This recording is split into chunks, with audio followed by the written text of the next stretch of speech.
Isang magandang araw po. Kunin ninyo ang inyong mga Biblia at tayo ay sama-samang mag-aral ngayong umaga. Nais kong ihatid sa inyo ang mensahe na pinamagatan kong Authentic Disciples. Authentic Disciples. Authentic because I'm thinking about biblical disciples. Biblical means defined by the Bible kung ano talaga ang alagad ng Panginoong Kristo. Malamang ay kukuha ito ng 2, 3 o 4 na meeting bago natin matapos, pero mahalaga ay maunawaan ng bawat isa nang sa gayon ay hindi tayo nalilihis. Napakinggan natin kanina kung ano ang ginagawa ng dyablo sa pamamagitan ng mga tao, kung paano niya inililihis ang mga katotohanan sa pamamagitan ng kanyang mga kinakasangkapan. And we know that the world is under the control of the devil. Lahat ng aspeto ng mundong ito ay kinokontrol ng diablo. Malinaw po yan sa 1 John chapter 5 verse 19. At sa Revelation chapter 12 verse 9 ay iniligaw niya ang buong mundo. Kapag hindi natin pinaniwalaan ang bagay na yan, tayo ay malambot lang sa pakikitungo sa sanlibutan, sa diablo, at ganoon na rin sa Diyos. Dahil hindi tayo naniniwala sa kanyang salita na ito yung kahinatnan ng mundong ito, parang hindi tayo nagseseryoso sa ating mga ginagawa. Pero nais kong sabihin sa inyo na ang diablo ay seryoso sa kanyang gagawin na pambabaluktot sa katotohanan from the very beginning. At kapag kanandaya ang diablo ay huwag nating isipin na sa kabuuan ay gagawin niya ito. Ang pandaraya ng diablo ay paunti-unti lang. Alam niya ang kanyang ginagawa hanggang sa ang tao ay kumbinsido na yun ang tama. Sa aking pag-iikot sa Pilipinas ay nakita ko na maging ang tungkol sa discipleship ay binaluktot ng kaaway sa kaisipan ng marami ang kahulugan nito. Malala ko na kapag ako'y nagtatanong sa mga pastor kung ano ang may bibigay nilang kahulugan ng disciple o discipleship, lagi niyong naririnig na kung ilan ang pastor sa lugar na yan ay ganoon din karami ang definisyon ng mga pastor na ito. Nakakalungkot po yan sapagkat nangangahulugan na nagpapakita na parang litong-lito ang mga mangangaral sa bagay na ito. Gayon din naman na kapag tinatanong mo ang mga nasa iglesia, sino rito ang tagasunod ng Panginoon? Agad silang nagtataas ng kamay na nagsisigawan. At pagkatapos kapag sinundan mo ng tanong, ano ang alam ninyong batas o utos ng Panginoon? Halos lahat ay natatameme.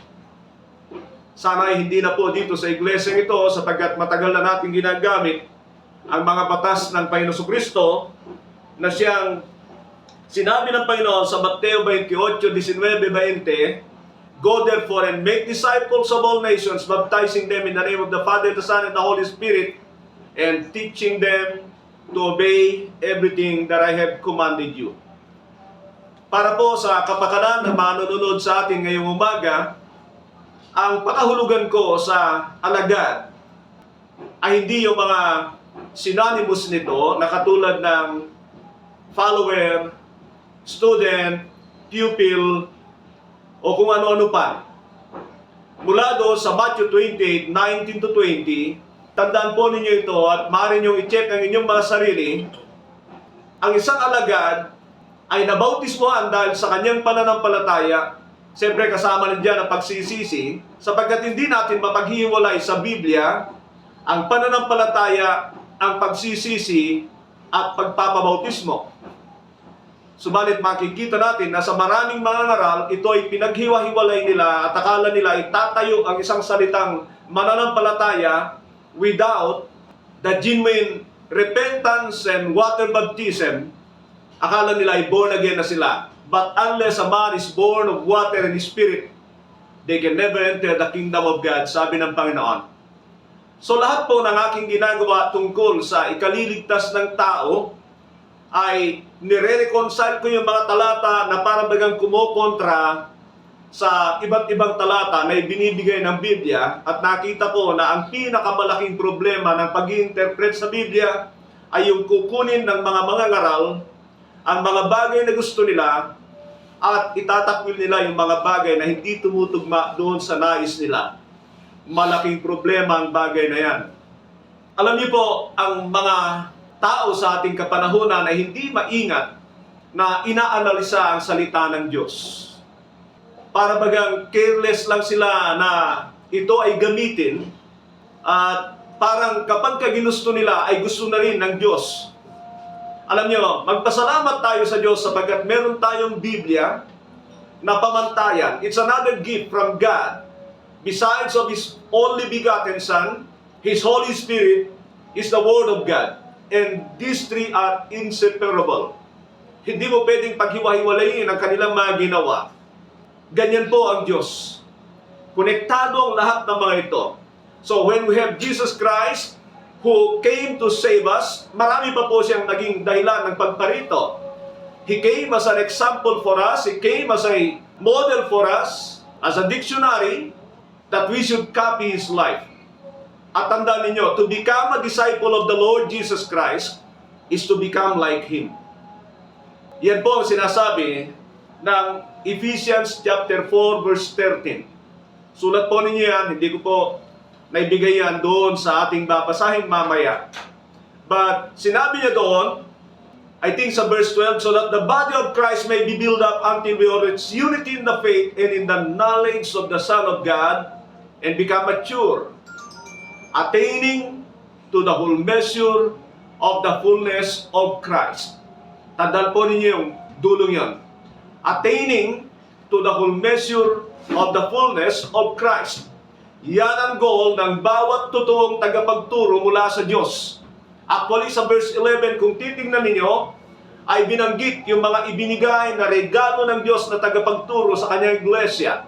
He gave some to be apostles, some to be prophets, some to be evangelists, some to be pastors and teachers, to prepare God's people for the work of ministry so that the body of Christ may be built up. And then, yung sinabi ko sa inyo sa dulo, attaining to the whole measure of the fullness of Christ.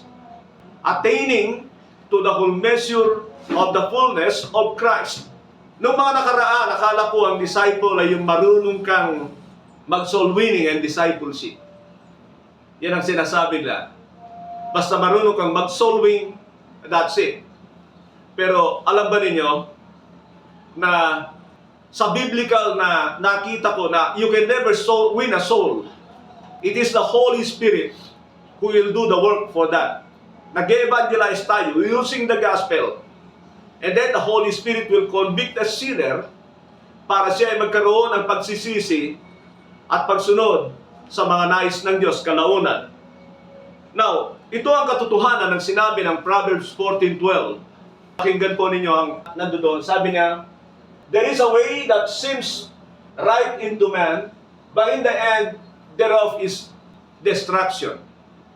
May mga daang akala ng tao'y matuwid, subalit sa dulo nun ay kapahamakan.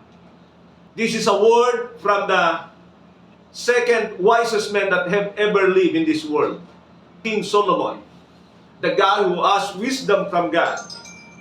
Yan po ang sinabi niya.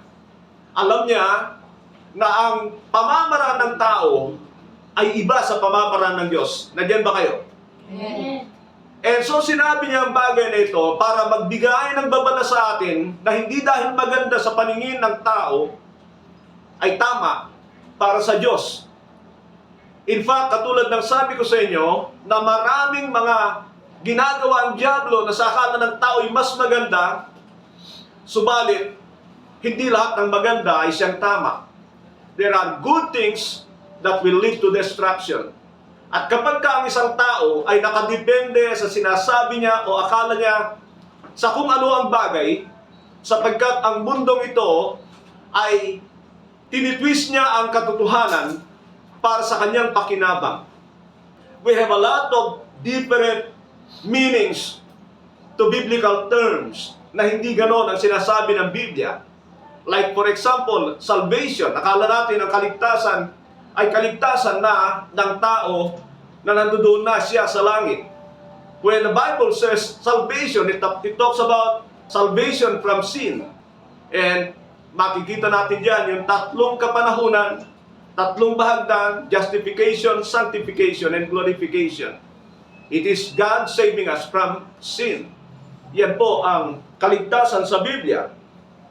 Now, makikita natin dito na itong salitang tungkol sa discipleship ay katulad ng sabi ng Panginoon. Kung hindi ko pa nasasabi yung aking definisyon sa disciple ay ito: ang alagad ay nabautismohan dahil sa kanyang pananampalataya, alam at isinasabuhay ang mga batas ni Kristo. Ulitin ko po, ang tunay na alagad ay nagpabautismo dahil sa kanyang pananampalataya, kasama diyan ang pagsisisi, alam ang mga batas ni Kristo at isinasabuhay ito. Nakita ko na ang pagsunod sa batas ng Diyos ay tinatawag ng mundong ito na legalistic. Kapag ka inilagay mo sa katotohanan ang mga tao, they will call it legalistic.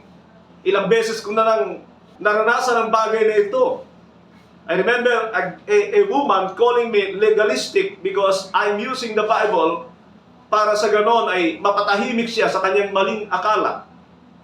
And again and again, nararanasan ko ito. Pero ina-analyze ko, sabi ko, ang ibig bang sabihin ng legalistic ay hindi mo dapat gamitin ang kautusan o batas ng Diyos para ituwid ang mali? At marami ganyan ang kaisipan, na kapag ginamit ang pamantayan ng Diyos, they will call you legalistic. So ang tanong ko ay, bakit may obedience and disobedience sa Biblia? Bakit hahatulan ng Diyos ang mundong ito sa pamamagitan ng kanyang pamantayan? Nangangahulugan ito na ang Diyos ay legalistic. Pero nakita ko na ang ayaw ng Diyos ay yung gumawa ka ng sarili mong batas at i-implement mo ito na tila baga nakapagpapabanal sa tao. Yun ang nakikita kong legalistic. Now, even implying the law of Moses to us can be called legalistic, of course, dahil hindi yun para sa atin. Pero malinaw ang sabi ng Panginoon, teaching them to obey all that I have commanded you. Ngayon ay nilolaunch natin yung mga batas ni Kristo at meron akong ipinaliwanag na 7 kahalagahan ng batas ng Panginoon Kristo. At kung panunuorin niyo yung video number 7 ng Kingdom of God, it talks about the law of the kingdom at ipinakita ko naman kung ano ang ibig sabihin ng pagsunod sa mga batas ni Kristo. Meaning mga kapatid, napakahalaga ng mga batas ni Kristo na i-implement sa mga mananampalataya. You can never become a disciple of the Lord Jesus Christ unless you know His law and obey them. Malinaw ang sabi niya, teaching them to obey all that I have commanded you. Hindi ka pwedeng maging alagad na hindi mo alam ang mga batas ni Kristo. At ano ang ginagawa ng maraming pastor kapag hindi sila interesado sa mga batas ni Kristo? Hindi silang interesado na matutunan ito. Ano ang ginagawa nilang mga alagad sa kanilang mga iglesia? Alagad ng simbahan, alagad ng pastor, alagad ng organisasyon. But they are not a disciple of the Lord Jesus Christ. There are a lot of religions in this world. Pero ang tanong ay, sinabi ba ng Panginoon na make the members of your church multiply? Hindi yun. Sabi ng Panginoon, make disciples. Ibig sabihin ay mga alagad ng Panginoon ang kailangan gawin ng mga tunay na alagad ng Panginoon Kristo. Mga alagad ang gagawin natin, and to build disciples is to teach them the commands of Christ and how to apply them to life. Yun ang alagad ng Panginoon Kristo. Nakakalungkot lang kapag kinikriticize ng isang tagapagturo ang implementation ng mga batas ni Kristo. Did you know this truth? Makinig kayo. Alam niyo ba ang Panginoon ay maingat sa pagsunod sa mga batas ni Moises? Kung hindi ay nagkasala siya? So bakit natin i-criticize yung kautusan ng Diyos? And did you know that the laws of Moses, laws of God through Moses, ay higit ang batas ni Kristo? Yan ang babala ng aklat ng Hebreo, Kabanata 1 at 2. Doon sa Hebrews chapter 1, in the past God speak to us through many messengers in various ways, but in these last days, God has spoken to us through His Son. And then sa chapter 2 ay binabalaan ang mga Hudyo doon na maging maingat sila sapagkat kung pinagbayad ng Diyos ang mga Hudyo sa paglabag sa mga kautusan niya sa pamamagitan ng mga mensahero niya sa Old Testament, ay gasino pa ang lalabag sa anak ng Diyos. Nais ko kayong dalhin dito sa aklat ng Deuteronomio chapter 18. Kung nandiyan kayo, basahin natin, beginning verse 15 para maunawaan natin yung konteksto. Deuteronomy chapter 18 verse 15. The Lord your God will raise up for you a prophet like me from among your own brothers. You must listen to him. For this is what you asked the Lord your God at Horeb on the day of the assembly when you said, let us not hear the voice of the Lord our God. Ito pala ay nangyari doon sa chapter 20. Makikita niyo doon after the Ten Commandments. Binanggit ito doon ng Diyos sa kanya. I will raise up for them prophets. Dahil natakot sila sa diretsahang pagsasalita ng Diyos sa kanila.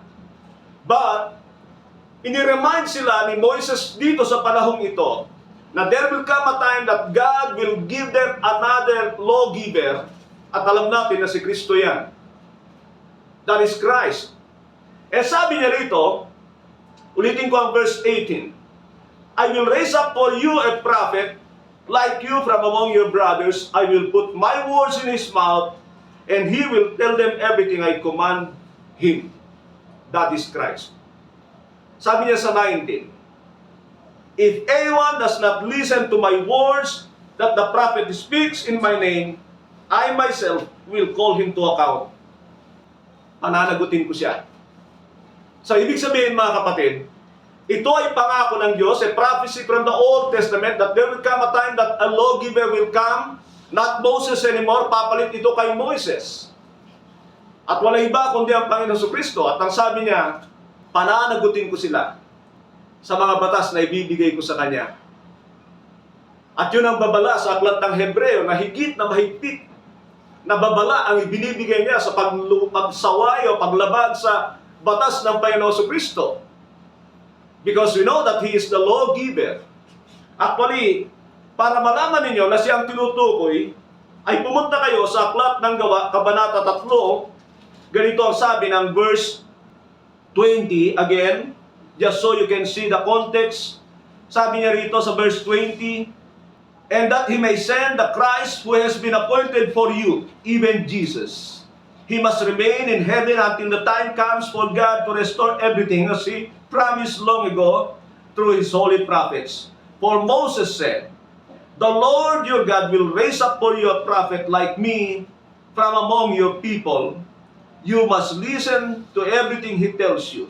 Verse 23, anyone who does not listen to Him will be completely cut off from among His people. Anyone who does not listen to Him will be completely cut off from their people. Mga kapatid, hindi lang yan babala sa mga Hudyo. It is a warning to us na kung hindi natin susundin ang Panginoon, sabi niya, puputulin ko kayo. Ano ibig sabihin niyan? Ihiwalay tayo ng Diyos sa kanyang mga pinili. And that means death. Kamatayan yan. It is a danger. Pero ang nakakalungkot na nais kong makita ninyo ay ang mga tao na hindi itinuturo ang mga batas ni Kristo. If He is the king, He is the ruler. If He is the ruler, He has a law. Meron siyang mga batas na kailangang sundin. Alam niyo, napakarami po nito sa Old Testament na sinasabi ng Panginoon. At yan ang ibig ko sabihin sa bagay na yan, na ang Diyos ay nagbigay sa atin ng panibagong tagapagbigay ng batas, the law of the new covenant, that we must have to obey. Marami bang nagsasabi, imposible yan. Imposible yan sapagkat yung mga batas ni Kristo ay napakatataas. Kung yung batas nga ni Moises, isinumpa ang mga Israelita, bakit tayo maghangad na sundin ang mga batas ng Panginoon Kristo? Naniniwala po ako doon. Pero kung titingnan natin ang sinabi na aklat ng Juan, John chapter 14, tingnan niyo ang sabi niya rito sa beginning verse 15 to 17. If you love me, you will obey what I command. Mahal po ba natin ang Panginoon? Amen. Sumusunod ba tayo sa kanyang mga sinabi? Anong Ha? You know, that is a universal feeling. Mahal namin ang Diyos ang aming Ama, ang Diyos ang aming tagapagligtas. Pero sabi ng Panginoon, if you love me, obey my commandments. At yan ay ayaw ng marami. Ayaw ng marami, like what we have here today, na hindi makasagot ng katulad ng sagot nila, do you love the Lord? Yes, amen. Pagka sinabi mo, do you obey the law of Christ? Tingnan niyo po, yan ay katotohanan. Pero sabi ng Panginoon, if you love me, you will obey what I command you. What I have commanded you. Sabi niya, ito, i-check natin ito. And I will ask the Father, and He will give you another advocate or comforter to help you and be with you forever. Hindi na kayanan, yan ang sabi ng Hebrews chapter 8, verse 8. Mamaya, babasahin natin.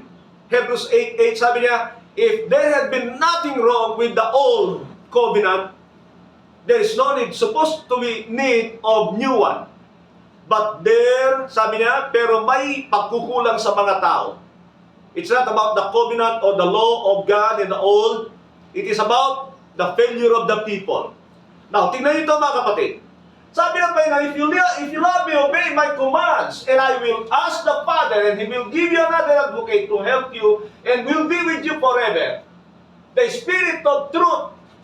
The world cannot accept Him, because it neither sees Him nor knows Him, but you will know Him, for He lives with you, and will be in you. Sabi ng Panginoon, if you love me, obey my commandments. Wait a minute, sabi ng Panginoon. You cannot obey me unless you have the Spirit of God. Yan ang sinasabi niya rito. Don't tell me you will be failure again like your forefathers. Huwag niyo sabihin sa akin yon, because the Father will give you the Holy Spirit. I will send Him to you. Ibibigay sa inyo. Ngayon, He is with you outside, but will be in you. And that happened in the new covenant. Sa Acts chapter 2, ang Holy Spirit ay hindi bumaba sa labas, bumaba siya sa mga tao. And we became the temple of the Holy Spirit. Now, tumingin kayo rito. So, anong dahilan? Bakit tayo magre-reklamo na hindi natin masunod ang batas ni Kristo? There is only one way not to obey the law of Christ. Makinig kayo. Number one, you do not have the Spirit of God. Hindi mo kaya yan because the law of Christ are supernatural. Hindi pwedeng kakayanin mo yan. Kung hindi nga nakaya yung kay Moises na mga Israelita, ito pa kayang mga batas ng Panginoon Kristo? Pero, kung wala kang pagnanais na sundin ito, forget about it. You do not have the Holy Spirit. I doubt whether you are born again. Nakakapagduda kapag hindi ka nagkaroon ng conviction para sundin ang Panginoon if you have the Spirit of God. See? Kaya kung kayo ay nasa isip niyo na kagad, hindi ko kayang sundin yan, do you have the Spirit of God? Are you born again? Do you have the Spirit of God? Have you been born again? Because born again is born of the Spirit. Mga kapatid, ito ang sinasabi ng Panginoon. Do not think that you can obey my law unless you have the Spirit of my Father, unless you have my Spirit, unless you have the Holy Spirit. Hindi mo kaya yan. And that's the problem of a lot of teachers, Bible teachers, mga leaders ng mga iglesia. Malamang ito ang problema nila. Number 1, hindi nila nakikita ito. Number 2, tinatanggihan nila ito. Number 3, ayaw nila nito. Why? Ano ang kalalagayan ng isang tao na hindi sumusunod sa batas? Ang pangalawa ay kung alam niya ang batas at hindi niya sinusunod. Tingnan niyo ito. When you know the command and you do not obey it, first of all, tinatawag kang disobedient. But when you understand the law and you do not obey it, you will become a rebel. At sa Biblia, ang mga rebelde hanggang ngayon na mga nasa iglesia ay nasa kontrol ng Diablo. Ephesians 2:2. Mabigat po ito mga kapatid, but this is the truth. Hindi natin pwedeng tanggihan ang katotohanan ito. Huwag tayong gumaya sa marami na ang gusto lang nila sa Biblia ay sabihin mo sa kanila na sila ay mga anak ng Diyos, i-affirm mo sa kanila na sila ay magmamana ng langit kahit sila ay mamuhay na katulad ng mga demonyo. That's the church today. They do not believe the Word of God. Ito ang dahilan, kaya tayo ay mahigpit na tinitignan natin ang salita ng Diyos nang sa gayon ay makapamuhay tayo ayon sa kalooban ng Diyos. We know at the end, He is the King of Kings and the Lord of Lords. Tayo ang papasok sa Kanyang kaharian, hindi siya iniimbitahan sa ating kalalagayan. Amen? Amen. Tayo ang pupunta sa Kanya. Tayo ang pinagmamana niya. Pero kailangan ay karapat-dapat tayo sa ating mamanahin. Nais kong buksan natin ang ating mga Biblia sa aklat ng Ezekiel. Ezekiel chapter 36. Beginning verse 24. Ganito ang sabi ng Panginoon. Another promise for the Israelites people. Pangako ito ng Diyos sa kanila. For I will take you out of the nations, I will gather you from all the countries and bring you back into your own land. I will sprinkle clean water on you, and you will be clean. I will cleanse you from all your impurities and from all your idols. I will give you a new heart. Sabi ng Panginoon. And put a new spirit in you. I will remove from you the heart of stone and give you a heart of flesh. And I will put my spirit in you and move you to follow my decrees and be careful to keep my laws. Tingnan ito pangako ng Diyos sa Israel. Sabi niya, aahunin ko kayo mula sa inyong pagkailipin sa ibang bansa. Ibabalik ko kayo sa inyong lupain. Bibigyan ko kayo ng puso ng laman. At bagong espiritu. Espiritu ng tao yon. Pero sa 27, tingnan niyo mga kapatid, sabi niya, and I will put my spirit, espiritu na yan ng Diyos. And I will put my spirit in you, sabi niya, and move you to follow my decrees and be careful to keep my laws. Anong gagawin ng espiritu ng Diyos sa atin? He will move us to keep God's decrees, meaning loyal, yung mga batas pa rin ng Diyos, and be careful to follow my laws. Tingnan niyo mga kapatid, you can never have the Spirit of God without a new heart. Pag hindi na bago ang puso mo, baka wala kang Espiritu ng Diyos. Pangako yan ng Diyos dito. Read verse 26, and you will see. Dahil hindi ka pwedeng lagyan ng Espiritu ng Diyos na hindi ka nababago. That can be in the Old Testament. Kahit hindi ka nagbago, kung ikaw ay pinili ng Diyos para gawin ang kanyang kalooban, you can have the Holy Spirit. Not in the New Covenant. And this is a promise in the New Covenant. Pangako ito ng Diyos sa New Covenant. Na in the New Covenant, hindi na sa labas ang Espiritu, sa loob na. And that Spirit that He will give will move you to follow my decrees and be careful to keep my laws. So isa pala sa gagawin ng Espiritu ng Diyos ay tutulungan tayo na sumunod sa mga batas sa New Covenant. Bakit hindi ito nakikita ng marami? Bakit hindi ito ginagawa ng marami? Bakit wala silang paghahangad na sundin ang Panginoon sa Kristo? And in fact, they criticize the law of Christ. Ayaw nila. Nagkukunwari ba ang Panginoon nang sabi niya, teaching them, the nations, to obey everything I have commanded you? Hindi ba totoo yun? Pero ang punto ko ngayon, mga kapatid, Sino rito nagtataglay ng Espiritu ng Diyos? Ba't halos hindi makapagtaas ng kamay? Alam niyo, mga kapatid, pagdating ng araw, wala nang pagmamakaawa sa mukha. Para tayong mga relihiyosong tao, pag pumunta sa simbahan, ang babait natin. We have to have the boldness of having the Spirit of God. Yan ang isa sa mga dinadala sa atin ng banal na Espiritu, that boldness. Alam niyo, nawawala ang confidence mo pag hindi mo sinusunod ang Espiritu ng Diyos. Mawawala yun. But when you obey the Spirit of God, you will have boldness in you. Sigurado po yan. Hindi ka katulad ng mga relihiyoso, pagka nasa church, ang babait ng mga mukha, ang aamo. Ano nyo, yung katotohanan lang, ang ilabas natin sa Diyos.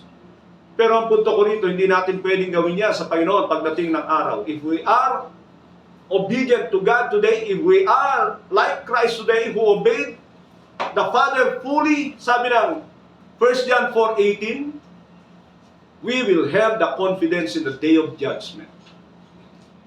Ito ang kalalagayan ng maraming Kristiyano. Hindi lamang na-reject ng maraming tagapagturo ang mga batas ni Kristo, ayaw pa nilang sundin, ayaw nilang paniwalaan na may batas si Kristo. Totoo po ito sapagkat nakita ko na marami ay nakikinig pagdating sa paghahangad na makagawa ng mga alagad. But a person can never make a disciple without the law of God. Malala ko yung sinabi sa chapter 9 ng John, when the Pharisees claim that they are disciples of Moses. Walang masama doon. Ang problema nila, hindi nila maingat na sinusunod ang mga batas ng Diyos sa pamamagitan ni Moises. Yan din ang sinasabi ng Panginoon sa John chapter 8. Now, we have a new law, the law of Christ, 1 Corinthians chapter 9, verse 20 to 21, and Galatians 6:2. Tandaan po niyo yung mga talatang yan if you wanna see that Christ is a law, pero kalimitan na sinasabi niya, hindi law. Command, command, command. You are my friend if you do what I have commanded you. If you love me, obey my commandments. Just as I have obeyed my Father's command, so obey my commands. If you love me. Sabi ng Panginoon. Tingnan niyo ang kalalagayan ng marami. Mga kapatid, walang interes ang iglesia sa mga batas ni Kristo. Yan po ang totoo. Kakaunti lang ang mga tao na nagbibigay ng panahon para alamin ang mga batas ni Kristo. Boring sa kanila yan. Boring sa kanila yan. Sinabi yan ng Biblia. For a time will come when people will not hear sound doctrine. Instead, they will heap up teachers who will scratch their itching ears. Kakabutin nila yung tenga nila. Meaning, alam niyo, karamihan ngayon sa tagapagturo, kundi komedyante, ano pa? Bolero. Ano pa? Negosyante. Ay gusto yan ng marami, binibili nila yung sinasabi ng kanilang mga preacher as long na hindi sila nasasaktan. Can you say amen? Amen. Alisin po natin yun. Gusto natin na pagdating ng araw, sasabihin sa atin ng Panginoon, well done, my good and faithful servant. Bakit sasabihin niya ng Panginoon? Because that person did what his master asked him to do, wanted him to do. Sa ating panghuling talata, kung kalooban ng Panginoon, dito po sa aklat ng Hebrews, chapter 8, basahin ko sa verse 7, ito yung binanggit ko kanina. Sabi niya, for if there had been nothing wrong with that first covenant, no place would have been sought for another. Verse 8, but God found fault with His people and said, sabi niya sa katuloy ng verse 8, the time is coming, declares the Lord, well, I will make a new covenant with the house of Israel and the house of Judah. Tingnan niyo ito mga kapatid. Sabihin nga natin, Israel, Judah. Sabi pa niya, it will not be like the covenant I made with their forefathers when I took them by the hands to lead them out of Egypt, because they did not remain faithful to my covenant and I turned away from them, declares the Lord. So dahil sa hindi pagiging masunurin ng mga Israel, tinalikuran sila ng Diyos. And remember that warning that the writer of the book of Hebrews keep on telling the Christians. Winawarningan niya paulit-ulit ang warning sa aklat ng Hebreo sapagkat ito ay iba't ibang aspeto na maaaring hindi sampalatayanan ng mga Kristiyano ang ginawa ng Diyos sa New Covenant. Now, sabi niya rito sa verse 10, "This is the covenant I will make with the house of Israel after that time, declares the Lord." Gusto ko muna makita niyo ito, mga kapatid. Kanina binabanggit niya yung Israel and Judah. Pagdating dito sa susunod, sabi niya, "This is the covenant I will make with the house of Israel." Tingnan niya, tumingin kayo rito. Bakit ganito ang Diyos? Kanina, divided kingdom. Ngayon ay isa na lang. At tingnan niyo yung Israel ngayon. Wala na yung Judah. Israel na lang. It's no longer a divided kingdom. Meaning, sa mata natin, sa ating kapanahunan, nakita ang katuparan nito. Pero, this has been 2,000 years ago. 2,000 taon na nakararaan mula sa ating kapanahunan. At makikita natin na totoo ang mga sinasabi ng Diyos. Nangyari ng Israel ngayon sa ating mga mata ay hindi na divided kingdom. And ang ibig sabihin nito ay nangyari na yung New Covenant. At ano ibig sabihin nito? Sabi niya, "I will put my laws in their minds." Ang Diyos, ang may kapangyarihan na ilalagay ito sa kaisipan ng kanyang mga pinili, ganoon din naman sa kanilang mga puso. Tingnan niyo ito, mga kapatid. In the Old Testament, Old Covenant, ang mga Israelita, itatali nila ito sa kanilang mga ulo, sa kanilang mga kamay, susulat sa mga hamba. Sabi ni Lord, enough is enough. My laws, I will be the one to do it for you. Kaya tingnan niyo, napakasimple ng mga batas ni Kristo, pero hindi sila simpleng sundin sa mga taong ayaw sumunod at walang espiritu ng Diyos. Again, I'm talking about authentic disciples. If you are a disciple, follower of Christ, you must have to know, understand, and apply to life the law of Christ. Ang mga batas ni Kristo. Sinabi ng Diyos dito, kung walang batas, bakit sabi niya, "I will put my laws in their minds"? Wala bang batas? Kunwari mo lang doon. Sinabi ba ni Lord, kunwari ko lang ito, kunwari may batas ako, o talagang meron? Meron. Bakit maraming Kristiyano hindi interesado? Sapagkat hindi sila makagawa ng kanilang gustong gawin. You know, a lot of churches today are the pastor's kingdom. It's not the kingdom of God. It's not the kingdom of Christ. They are the rulers of it. Sila yung mga nasusunod sa kanilang mga iglesia. Kaya ang ginagawa nilang mga alagad, hindi katulad ng Panginoon. Dahil kung katulad yan ng Panginoon, hindi mahibigin sa pera, hindi sinungaling, hindi gumagawa ng mga hindi bagay na katulad ni Kristo. Ang goal niya ay Christ-likeness. Hindi bukag bibig lang. Sapagkat ngayon ay marami na nagsasabi sa bagay na ganyan dahil naririnig na Christ-likeness, Christ-likeness, Christ-likeness. Alam nyo, may pundasyon po ang Christ-likeness. It's from the beginning. Doon sa tunay na kapangalakang muli, pag hindi yan nangyari sa buhay ng isang tao, you can never disciple that person. Now, nais ko sabihin sa inyo, we are launching a discipleship program. At alam ba ninyo kung ilan na ang nag-register doon sa GC na ginawa ko at ginawa ni Pastor dyan? Mahigit 40 na po. Sabi ko nga, huwag muna mga hindi pastor. Kailangan pastor muna para sa ganoon ay malaman nila kung gaano kahalaga ito. Mga kapatid, hindi ko po matatapos ngayon. Tutuloy ko po ito next week. But I'm talking about authentic disciples of Jesus Christ. Kung nais nating maging totoong alagad ng Panginoon Kristo, know the commands of Christ, kailangan mong maunawaan ito, hindi reckless na pangunawa, how to apply them to life. And then, of course, yun ay napakahalaga, teaching them to obey all that I have commanded you. If you have the Spirit of God, hindi ka mahihirapan sa bagay na ito. Ang dami kong nakikita, nagko-complain tungkol sa mga batas ni Kristo. Ang tanong ko lang sa aking sarili, meron bang Espiritu ng Diyos ito? Bakit kinu-question niya ang mga batas ni Kristo? Let's bow our heads and close our eyes.